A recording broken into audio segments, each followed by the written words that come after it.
9 అంకె గొప్పతనం ఏమిటో మీకు తెలుసా? కృత, త్రేత, ద్వాపర యుగాలు లెక్కేస్తే 9 వస్తుంది. కృతయుగం 17,28,000, త్రేతాయుగము 12,96,000, అలాగే ద్వాపర యుగము 8,64,000. మహాభారతము పర్వాలు 18. మహాభారత యుద్ధం జరిగింది 18 రోజులు.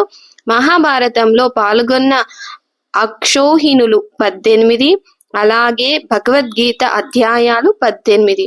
వ్యాస మహర్షి పురాణాలు 18 కలిపితే 9. మన శరీరంలో ఉన్న రంధ్రాలు 9. ఆఖరికి మనం తల్లి గర్భంలో ఉన్నది కూడా 270 రోజులు, అనగా కలిపితే 9. 9 అంకెకు 6కి సరిపడదు. ఇలాంటి మరిన్ని ఇంట్రెస్టింగ్ విషయాలు మీరు తెలుసుకోవాలనుకుంటే please like, share and subscribe my channel. Thank you.